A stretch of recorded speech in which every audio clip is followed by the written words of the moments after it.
So we are here again with Nurse Georgie McNiff, and today we are going to talk about a health tip that she wants to share with us that creates overall wellness and really, can make a huge difference in your life. Definitely. Thank you so much. Yeah, I love having you here. I love working with you. It has been fun. It's been super fun. I think that my number one health tip for this year has been stress management. When our cortisol levels are chronically high, it makes it impossible, number one, to lose fat. And so, a lot of my clients, I would say 95% come in and they want to lose, however much weight it is, but they want to lose weight. So that's number one. If your cortisol levels are constantly high, you're always storing fat. You're never in fat burning mode. And how do we get to that level of stress where the cortisol starts packing on the pounds? Yeah, I mean, just total, mismanagement of self-care activities, lack of sleep, not meditating, not exercising, things of that nature can kind of allow these levels of cortisol to rise over time. And cortisol is a steroid. And so, as many people know, what happens when you take steroids, you retain water, you gain fat. Steroids cause this water retention and for our bodies to pack fat away, primarily in our belly. That's why you hear the term cortisol belly.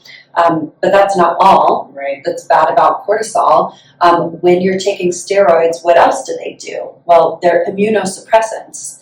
And so if your cortisol is constantly high, chronically high, you're retaining water, you're putting fat in your belly area, and you're also suppressing your immune system. And that's why people who are chronically stressed end up getting sick more than others and can even develop more serious ailments like cancer and autoimmune disease.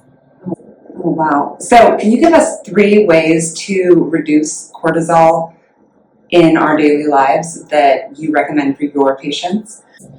I typically recommend that people do some form of meditation daily. I know it's not like a fancy biohack, but it's the most effective thing that you can do to bring your cortisol down. And that would be like deep breathing and calming of the parasympathetic nervous system and rewiring of the parasympathetic nervous system. You are your own most important tool in getting your system out of fight or flight and producing less cortisol. That's number one. And then number 2, adaptogenic herbs and melatonin. Melatonin inhibits production of cortisol at the level of the adrenal glands. So if you are someone who's been thinking about using melatonin and you're having a hard time kind of like slowing down at the end of the day, I'll even tell people to start taking melatonin around 6 or 7 p.m. instead of right before bed, just so that they start blunting that cortisol response that might have been high for them all day. Well, it's interesting.